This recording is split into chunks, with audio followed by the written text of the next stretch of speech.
सभी का हमारे YouTube चैनल स्टडी सिंबल पर स्वागत है। तो आज हम पढ़ेंगे वही topic reflection of light and refraction of light. इसमें ऑब्जेक्टिव पढ़ेंगे और आज हम ब्लैक बोर्ड पे पढ़ेंगे।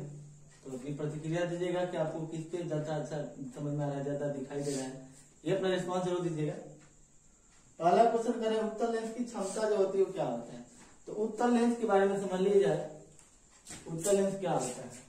उत्तल लेंस ऐसा होता है, उत्तल लेंस तो पावर क्षमता का मतलब होता है P, पावर पूछा है तो P बराबर होता है 1/f।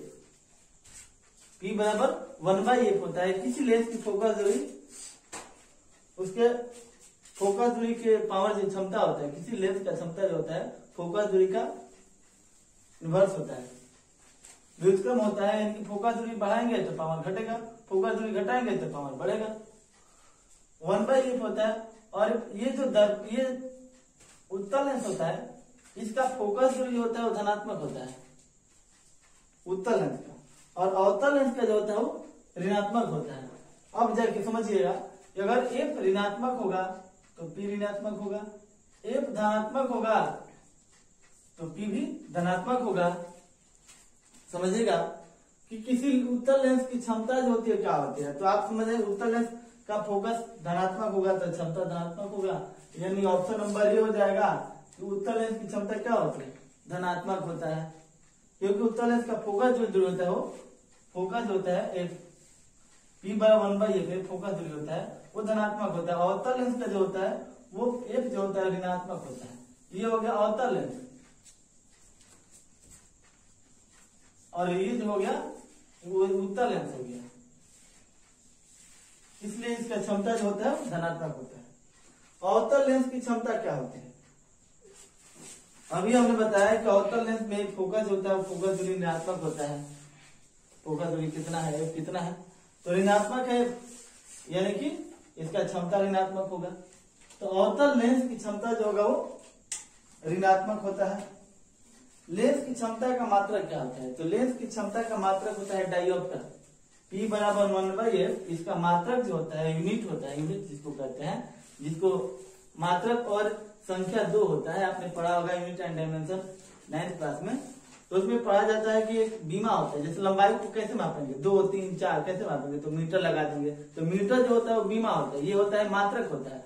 और बीमा होता है इसका L, जो कि आप 11th क्लास में पढ़ेंगे बीमा के बारे में। 9th क्लास में तो आपने नहीं पढ़ा होगा। तो मात्रक कह रहा है कि क्षमता का मात्रक क्या होगा, लेंस की क्षमता का मात्रक जो होता है वो डायोप्टर होता है, जिसको हम B से सूचित करते हैं। ये B होता है जो बताता है, ये क्षमता बताता है। और लेंस की क्षमता भी मैंने बताया कि P बराबर 1/f। अवतल लेंस है तो ऋणात्मक होगा, उत्तल लेंस है तो धनात्मक होगा। अगला क्वेश्चन का है, प्रकाश का परावर्तन का नियम कितना है? कौन कौन है? तो कौन सा है प्रकाश का परावर्तन का नियम? तो प्रकाश के परावर्तन के 2 ही नियम है। पहला नियम कहता है कि आपतन कोण परावर्तन कोण सदैव बराबर होता है। आपतन कोण मतलब इंसिडेंस एंगल I और परावर्तन कोण रिफ्लेक्टेड एंगल R। तो I बराबर R, ये पहला नियम हो गया। दूसरा नियम कहता है कि आपतित किरण, परावर्तित किरण, आपतन बिंदु पर डाला गया अभिलंब, तीनों एक ही समतल में होते हैं। तो इसमें ऑप्शन दिया है आपका कि कौन सा बराबर होगा। तो इसमें ऑप्शन हो जाएगा I बराबर R, ये प्रकाश के परावर्तन के नियम होते हैं। यही अगर आप लेंस पे चले जाएंगे तो क्या होगा, अनुपातिक होता है।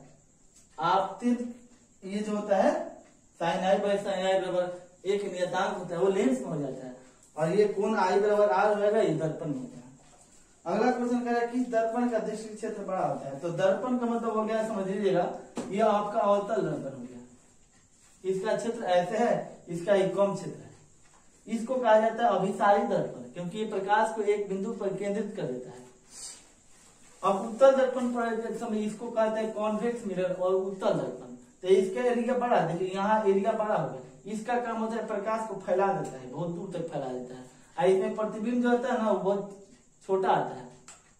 प्रतिबिंब छोटा आता है वस्तु की अपेक्षा, और प्रतिबिंब काल्पनिक बनता है उत्तल दर्पण। तो इसमें इसका प्रयोग भी किया जाता है पश्च दर्पण के रूप में। वस्तु को पीछे जो देखा जाता है, पीछे की वस्तु को, उसमें उत्तल दर्पण का। तो इसमें इतना ही कह रहा है कि किस दर्पण का दृष्टि क्षेत्र बड़ा होता है।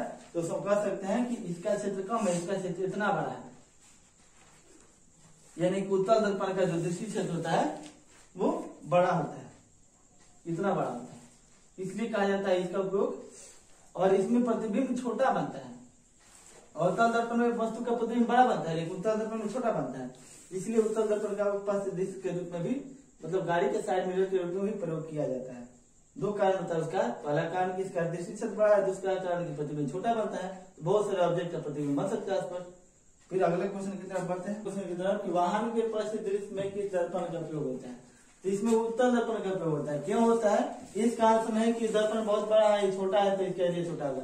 दर्पण कितना भी बड़ा छोटा है उससे कोई मतलब नहीं होता है। मतलब होता है कि इसका एरिया धंसा हुआ होता है, परावर्तक से तो धंसा हुआ है, तो इसके लिए छोटा हो जाएगा। इसलिए कि दर्पण होगा तो गोल होगा, तो एरिया कम होते जाएगा। जब बड़ा कीजिएगा कितना भी, तो इसका एरिया धंसा हुआ है तो छोटा हो जाता है, और इसका एरिया उभरा हुआ है तो इसलिए इसका एरिया बड़ा होता है, ना कि इसका दर्पण छोटा बड़ा से। दर्पण छोटा बड़ा से कोई मतलब नहीं है। मतलब ये इसका एरिया धंसा हुआ है तो कम हो जाता है, इसका एरिया बड़ा है तो जैसे आप दर्पण बड़ा कीजिएगा ना, जैसे और बड़ा कीजिएगा इसको और बड़ा नहीं, क्योंकि दर्पण जो होता है गोलीय दर्पण का भाग होता है। इसको और गोल कीजिएगा तो इसका और एरिया बढ़ते जाएगा, इसका एरिया जो होता है वो कम होता जाएगा।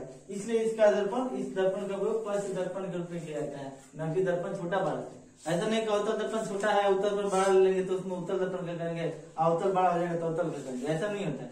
इसलिए कि इसके एरिया समझिएगा ध्यान से कि इसका परावर्तक सतह धंसा हुआ है, इसका उभरा होने के कारण इसका एरिया ज्यादा बड़ा होता है, न कि अवतल दर्पण बड़ा छोटा होने के कारण होता है। तो इसमें उत्तल दर्पण हो जाएगा। किसी पारदर्शी माध्यम का अपवर्तनांक होता है और sine i by sine r होता है, इसी को कहा जाता है किसी माध्यम का अपवर्तनांक। परावर्तन होता है आई बराबर आर, एंगल आई बराबर angle r, incidence angle is equal to residential angle, reflected angle, यानी कि आई बराबर आर हो जाता है, लेकिन इसमें अनुपातिक होता है। किसी दर्पण में वस्तु का प्रतिबिंब सदैव सीधा होता है। इस सदैव सीधा कब होता है? या तो समतल होगा तो सीधा प्रतिबिंब बनेगा, या तो उत्तल होगा तो सीधा प्रतिबिंब बनेगा, क्योंकि अवतल में तो उल्टा प्रतिबिंब बनता है, वास्तविक बनता है, और सीधा बनेगा यानी कि काल्पनिक बनेगा। तो इसमें या तो समतल हो सकता है या तो उत्तल होता है। समतल में आपने पढ़ा होगा कि समतल दर्पण में प्रतिबिंब वस्तु के बराबर होता है, सीधा बनता है, लेकिन पार्श्व रूप से उल्टा होता है। मतलब बी आपको ऐसे लिखा है तो आपको उसमें बिल्ड ऐसे दिखेगा। समतल दर्पण पार्श्व रूप से उल्टा होता है न। उल्टा दो तरह का है, उल्टा होता है कि जो प्रतिबिंब वस्तु ऊपर बन रहा है तो प्रतिबिंब नीचे बनेगा, ये उल्टा होता है। तो ये उल्टा नहीं होता है, ये उल्टा पार्श्विक रूप से उल्टा होता है समतल दर्पण में। अगला देखिए, अगला प्रकाश का अपवर्तन का नियम क्या है, जिसको स्नेल का नियम भी कहा जाता है। स्नेल का नियम जो भी है, इसको क्या कहा जाता है? इसको कहा जाता है sine i by sine r बराबर स्थिरांक होता है, चाहे नियतांक कहा जाता है। इसी को कहा जाता है sine i by sine r बराबर स्थिरांक, जो है स्थिरांक कही है, नियतांक कही, कांस्टेंट कही, बातें क्या होता है, इसी को कहा जाता है स्नेल का नियम। अगला है कि दर्पण सूत्र क्या होता है। दर्पण सूत्र और लेंस सूत्र में थोड़ा सा अंतर होता है, समझिएगा। दर्पण सूत्र कहता है कि 1/v प्लस 1/u बराबर 1/a, यानी कि यहाँ हो जाएगा 1/v plus 1/u is equal to 1/a। और लेंस सूत्र में थोड़ा सा अंतर होता है कि माइनस होता है, 1/v माइनस 1/u बराबर 1/a, ये होता है। ये जो होता है थोड़ा सा आप लोग, ये हम ऑब्जेक्टिव पढ़ा है, सब्जेक्टिव में आप लोग थोड़ा सा इसको क्लियर कर लीजिएगा। सिद्ध करने के लिए आता है कि दर्पण में आप दर्शाइए कि 1/v प्लस 1/u बराबर 1/a कैसे प्रमाणित किया जाता है। ये लॉन्ग क्वेश्चन के दृष्टिकोण से थोड़ा सा महत्वपूर्ण हो जाता है, 2-3 क्वेश्चन। जैसे आपका ये हो गया, दूसरा हो गया लेंस सूत्र जिसको कहते हैं 1/v माइनस 1/u बराबर 1/a। और तीसरा जो प्रमाणित करने के लिए पूछा होता है फोकस दूरवक्ता त्रिज्या में संबंध एक बराबर r/2 होता है, तो कैसे होता है इसको सिद्ध कीजिए। तो ये थोड़ा सा एग्जाम के दृष्टिकोण से थोड़ा सा अच्छा है, तो इसको आप लोग समझ लीजिएगा। और फिर आपसे मिलेंगे इसी चैप्टर पे ऑब्जेक्टिव, चूंकि ऑब्जेक्टिव है तो ऑब्जेक्टिव जितना प्रैक्टिस कीजिएगा ना उतना बढ़िया होगा। तो कुछ और ऑब्जेक्टिव के साथ मिलेंगे, चूंकि चैप्टर बड़ा है। और हमें लगता है कि क्लास 10th के अनुसार चाहे 12th के अनुसार ये सबसे महत्वपूर्ण चैप्टर है। आप 10th में पढ़ेगा तो आपका चैप्टर का नाम है लाइट, प्रकाश का परिवर्तन होता है। 12th में पढ़ेगा तो उसका नाम ऑप्टिक्स है, उसमें रिफ्लेक्शन हो जाएगा, रिफ्रैक्शन हो जाएगा, माइक्रोस्कोप हो जाएगा, और भी बहुत कुछ टॉपिक है जो आपका बढ़ जाएगा, थोड़ा सा विस्तार हो जाता है। तो इसको थोड़ा सा एग्जाम के दृष्टिकोण से बहुत महत्वपूर्ण है, तो इस चैप्टर को थोड़ा सा बढ़िया समझिएगा। और एक और इलेक्ट्रिक करंट है, विद्युत धारा होगा शायद आपका, तो उसमें भी थोड़ा सा बढ़िया है। तो 2 चैप्टर आप ध्यान से पढ़िएगा। तो फिर आपसे मिलेंगे और इसी टॉपिक पे, तब तक के लिए जय हिंद।